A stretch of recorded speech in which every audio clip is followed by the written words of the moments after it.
Le sort du ferry, Herald of Free Enterprise, fut réellement tragique. Il a sombré de façon inattendue le 6 mars 1987, alors même que le navire était récent et en excellent état. Sur les 539 personnes présentes à bord, 193 passagers et membres d'équipage y ont laissé la vie. Ce jour-là, le ferry assurait la traversée entre Zeebrugge, en Belgique, et Douvres, en Angleterre. Or, premier problème, ce n'était pas sa liaison habituelle, et le port de Zeebrugge n'était pas vraiment adapté à un ferry d'une telle taille. La rampe disponible ne permettait de charger qu'un seul pont à la fois, au lieu de 2 comme à l'ordinaire. Pour compenser, l'équipage a dû remplir d'eau les citernes avant, afin d'incliner le navire vers l'avant pour laisser monter les voitures. Puis ils ont omis de rétablir l'équilibre. C'était comme avancer la tête baissée sans regarder devant soi. Mais cette inclinaison n'était pas l'erreur la plus grave. De vastes portes situées à l'avant devaient être soigneusement fermées avant le départ. Cette tâche incombait à Mark Stanley, assistant Bosco. Pourtant, après avoir nettoyé le pont des véhicules, il est retourné dans sa cabine pour une courte sieste et dormait encore lorsque le ferry a quitté le quai. Le premier officier, Leslie Sabel, devait vérifier la fermeture des portes. Cependant, il a quitté le pont en pensant que Mark s'en était chargé, ce qui ne fut jamais le cas. Terence Eiling était sans doute le dernier membre d'équipage présent sur ce pont. Interrogé sur la raison pour laquelle il ne les avait pas fermés lui-même, il a répondu que cela ne relevait pas de sa fonction. Aussi simple que cela. Quant au capitaine, David Levry, il ignorait totalement que les portes étaient restées grandes ouvertes. Depuis la passerelle, il ne pouvait pas les voir, et aucun voyant ni signal d'alarme ne lui indiquait qu'elles n'étaient pas verrouillées. Ainsi, le ferry prit le large avec ses portes avant grandes ouvertes, tandis que l'excès d'eau dans les citernes inclinait l'avant du navire vers le bas. C'était une catastrophe prête à se produire, et malheureusement, elle survint rapidement. À 18h05, le ferry quitta le port avec 459 passagers, 80 membres d'équipage, 81 voitures, 3 bus et 47 camions de grande taille. Tout paraissait normal au départ. Mais seulement 4 minutes après avoir pris la direction du large, la catastrophe se déclara. Le navire accéléra progressivement et en atteignant environ 19 nœuds, soit 35 km/h, quelque chose de terrible se produisit. Les portes avant étant restées ouvertes, des tonnes d'eau de mer se précipitèrent sur le pont automobile comme un flot déchaîné. L'eau sur un pont plat de navire est extrêmement dangereuse. Elle se déplace et perturbe l'équilibre de l'embarcation. Ce phénomène, appelé effet de carène liquide, anéantit totalement la stabilité du ferry. En quelques secondes, le navire se mit à pencher, ou plutôt à gîter, en vocabulaire de marin, de 30 degrés vers bâbord. Il tenta de se redresser, mais pencha encore davantage, et soudain, le gigantesque ferry se renversa sur le côté. Tout ceci se déroula en seulement 90 secondes, à peine le temps de crier à l'aide. L'inondation provoqua également la coupure de l'alimentation principale et de secours. L'obscurité enveloppa le navire, laissant les passagers piégés et désorientés.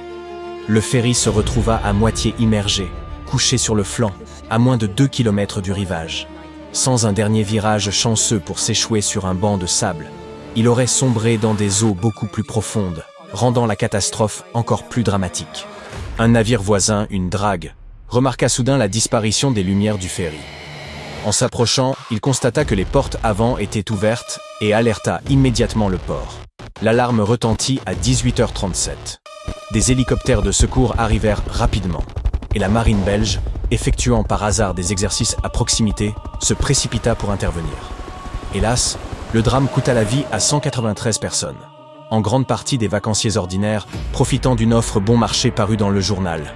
La plupart furent piégés à l'intérieur, incapables de s'échapper. L'eau glaciale provoqua l'hypothermie, rendant la survie impossible. Les sauveteurs, dont de courageux plongeurs de la marine, s'efforcèrent d'agir aussi vite que possible, mais la marée montante compliqua les opérations, qui durèrent jusqu'au lendemain. Certains passagers encore à l'intérieur ne survécurent pas jusqu'au matin. Ce fut l'une des pires catastrophes de ferry jamais enregistrées, causée par une erreur minime qui se transforma en tragédie colossale. Après le chavirement du Herald of Free Enterprise, une vaste enquête fut ouverte en 1987 pour déterminer les causes de la catastrophe. Le tribunal identifia 3 facteurs principaux. Tout d'abord, Mark Stanley, le marin chargé de fermer les portes avant, s'était endormi et n'avait jamais accompli sa tâche. Ensuite, le premier officier Sabel n'avait pas vérifié que les portes étaient bien fermées. bien que cela fît partie de ses responsabilités. Enfin, le capitaine Leury avait mis le navire en route sans savoir si les portes étaient correctement closes. Si l'assoupissement de Stanley fut la cause directe du chavirement, le tribunal se montra particulièrement sévère envers Sabel, estimant que son manquement constituait l'erreur la plus grave, car il se trouvait dans la meilleure position pour prévenir le désastre. Le tribunal ne s'arrêta toutefois pas là et examina plus en profondeur les raisons de ces fautes. Il apparut que l'entreprise exploitant le ferry souffrait de graves problèmes de communication. Même lorsqu'on sollicitait des dispositifs de sécurité, comme des voyants pour signaler des portes ouvertes, les dirigeants ne prenaient pas ces demandes au sérieux et refusèrent d'investir, jugeant ces mesures insuffisamment importantes. La conception même du Herald of Free Enterprise contribua également à la tragédie.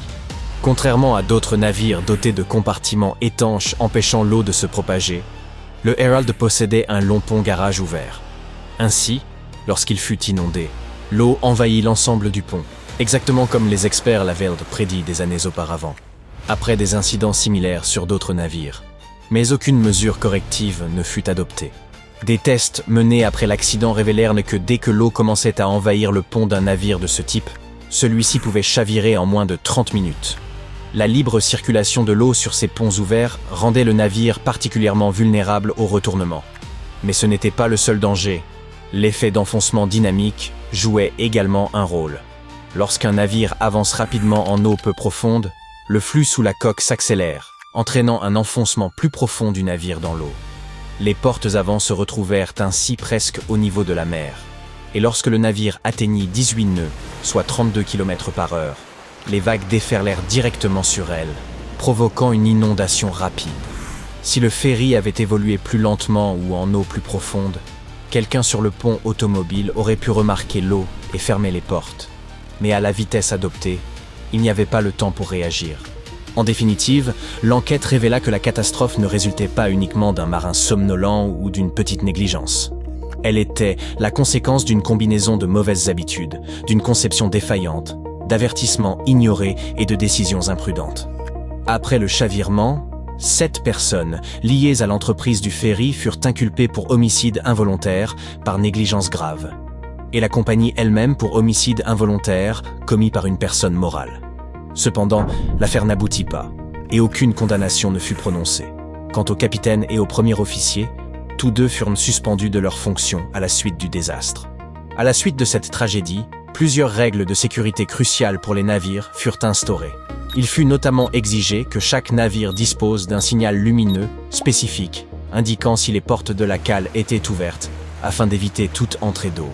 Il devint également obligatoire de surveiller certaines zones pour prévenir tout danger, qu'il s'agisse d'inondations ou d'incendies. Les navires devaient désormais être équipés de lumières d'urgence supplémentaires en cas de coupure de courant et garantir une stabilité renforcée en cas de dommages ou d'incidents. Enfin, il était impératif de s'assurer que les portes de la cale soient bien verrouillées avant le départ et demeurent fermées jusqu'à l'arrivée à l'escale suivante.